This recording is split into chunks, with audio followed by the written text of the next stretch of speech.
Welcome back. Today I'm going to show you how to play Chizuru. Chizuru's kit is one of the most complex in the game so far, but don't worry, I'm here to explain it in the dumbest way possible. Let's start from the beginning. When you play Chizuru, the first thing you want to do is use Karmic Flames to mark an enemy. This card has initiation, so activating it shouldn't be a problem. When you use it on an enemy, you inflict the debuff Cursed Shackles, which remains on the target until you defeat it or transfer it to another target by using Karmic Flames on it. What Cursed Shackles does is simple. Every time that enemy takes a hit, Chizuru gains 1 stack of Will-O-Wisp, up to a maximum of 5. Once Chizuru reaches 5 stacks of Will-O-Wisp, the stacks reset to 0 and a card called Shadow of the Moon is created. Shadow of the Moon has retained and also introduces a new stackable effect called Bind. If you draw this card or if you create it by reaching 5 Will-O-Wisp stacks, Shadow of the Moon will have Bind 1.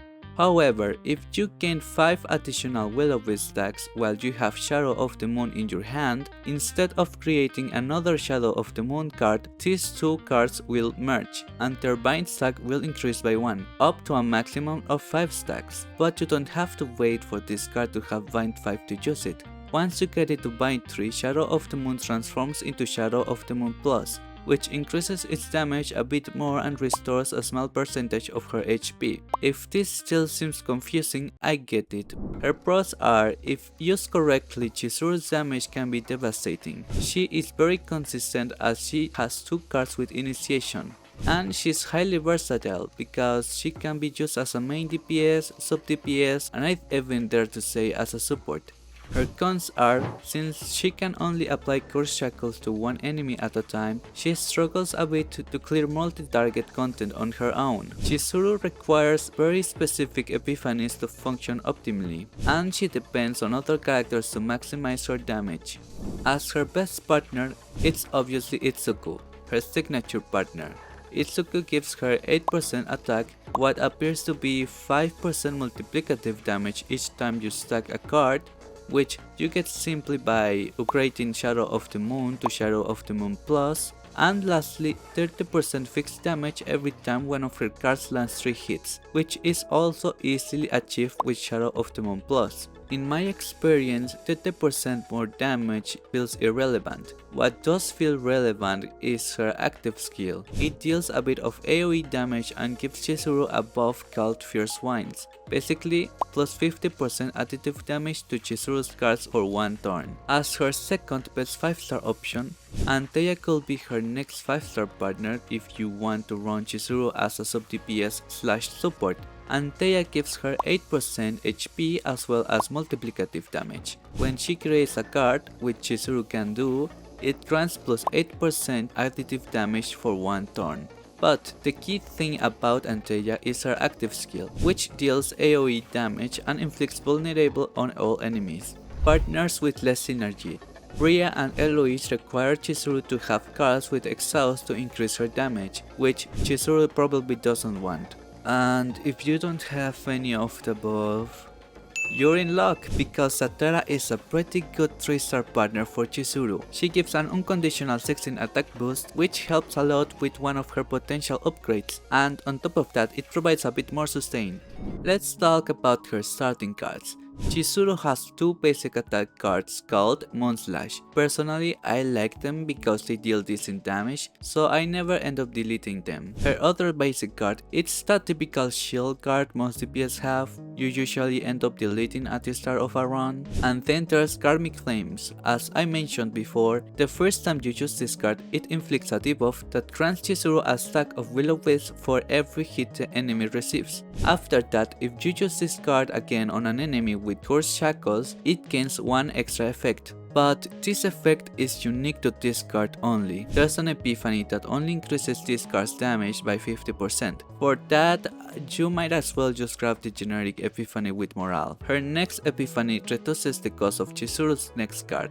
It sounds nice, but Chizuru doesn't really suffer from AP problems. Feel free to use it if you want. Her third epiphany changes the additional effect of Cursed Shackles to plus 100% multiplicative damage. So you could make a weird build where this card is your main source of damage. Her fourth epiphany speeds up the process of accumulating bind stacks on Shadow of the Moon. and the 5th turns this card into a skill with Exhaust, which could be useful if you are interested in thinning your deck and applying this debuff more consistently. Now her unique cards. This is where Chizuru's build starts to split into different paths.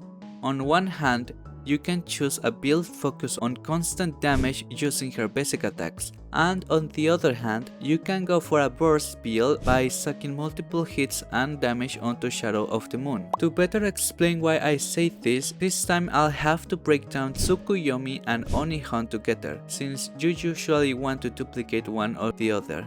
Oni Hunt is an attack card that comes with haste by default, meaning using it doesn't reduce the enemy's action count. This card deals 3 hits and also adds plus 30% damage to the next bind card, basically the next Shadow of the Moon used, and this buff can stack.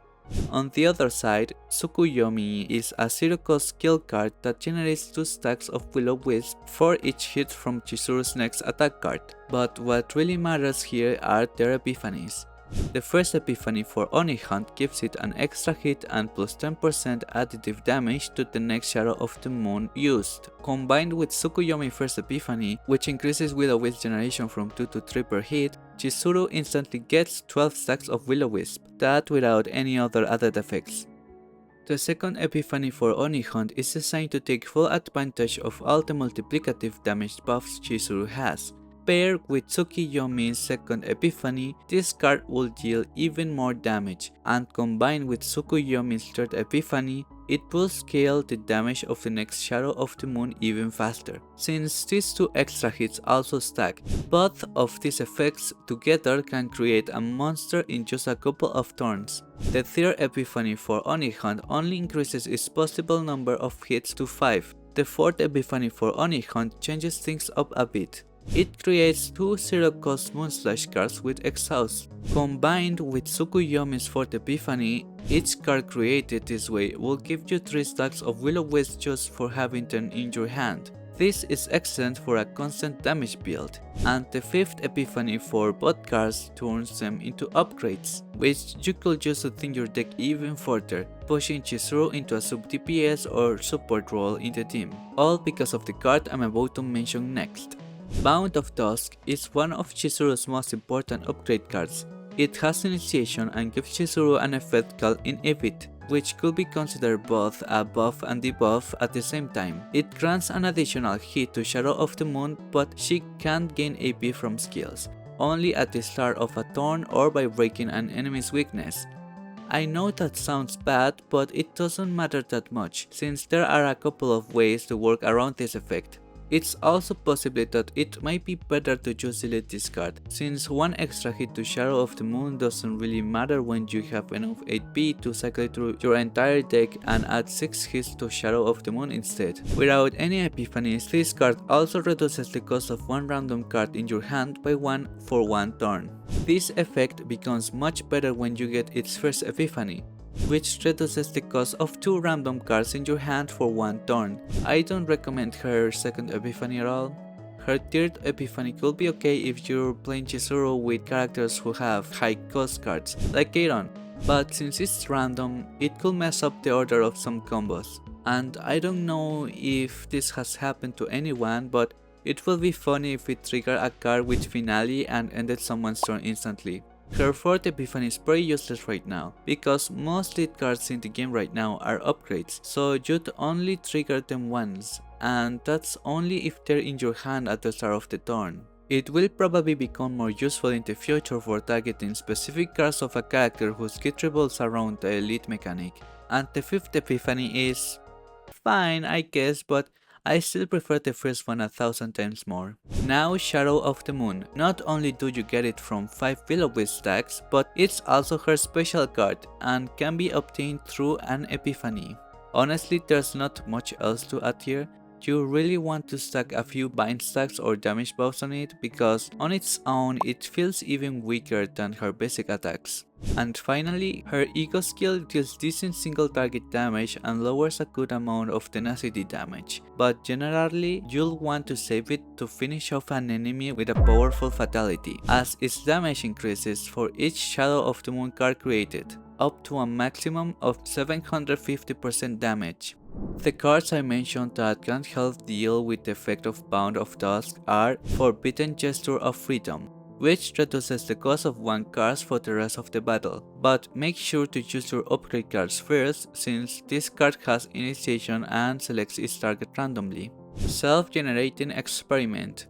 This one can be used especially by the rest of Chizuru's team. If you have 6 cards in hand, it reduces the cost of 1, and since it has lead, you can use this equipment without spending AP. This upgrade is even more huge because it can acquire generic epiphanies, giving the team 2 unconditional stacks of morale for that battle, which benefits Chizuru a lot. Forced Learning Apparatus. Everything I just mentioned applies to this card as well. Her equipment is also very straightforward. Superconductive protein appears in shops and helps Chizuru to have 0 AP issues on her first turn, but you can also use Eye of the A-list or Emblem of an Exceptional Entity to boost her damage, and for her weapon, Foggy Crystal Ball. Let's move on to her potential. Her minor nodes are the same as any other DPS, damage increases on her cards and crit value.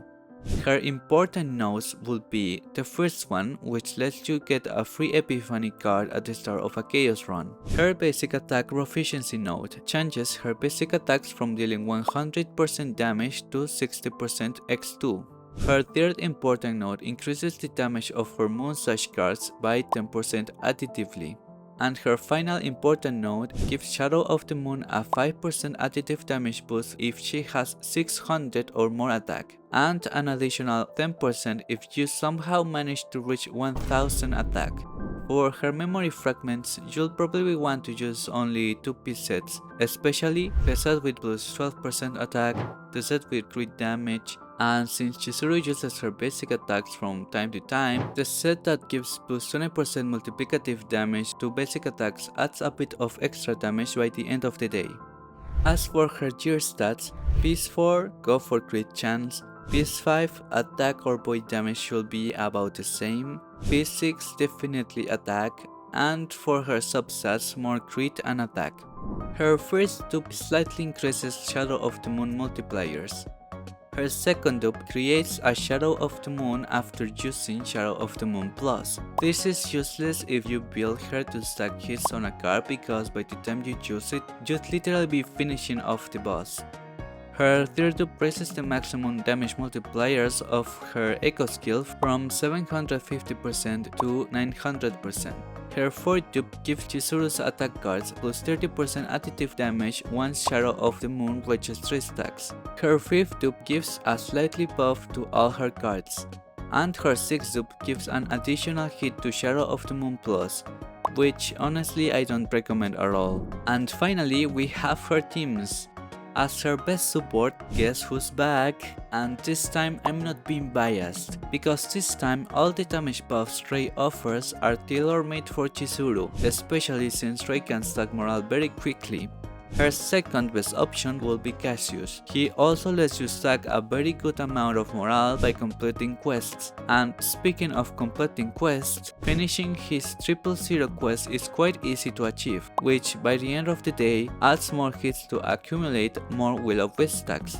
In teams where Chizuru is a sub DPS, her best option by far is Luke. He has many multi-hit attack cards and on top of that generates bullets, which massively increases the number of Will-O-Wisp stacks Chizuru can get. This only gets better if your Luke is E2 and has his signature weapon. Her second best option, believe it or not, is Hugo. He doesn't generate bullet cards, but he also has multi-hit cards, drought cards, and great single target damage, plus several upgrade cards, so cycling the deck will be faster. Tressa is the free-to-play option here. She deals solid damage on her own and, I suppose, can generate daggers to help Chizuru gain Will-O-Wisp stacks. I'm not entirely sure though. If I didn't name a unit, it doesn't mean Chizuru has no synergy with them. These are just her current best teams in my opinion. To wrap up the video, I want to say that Chizuru's power level is pretty similar to the rest of the characters in the standard banner, which is fine. I won't call Chizuru a must pull or anything, but if you still don't have Rin, like me, she's a solid alternative. That might change soon though. The true most pull units will probably come when they introduce 5-star controllers or vanguards.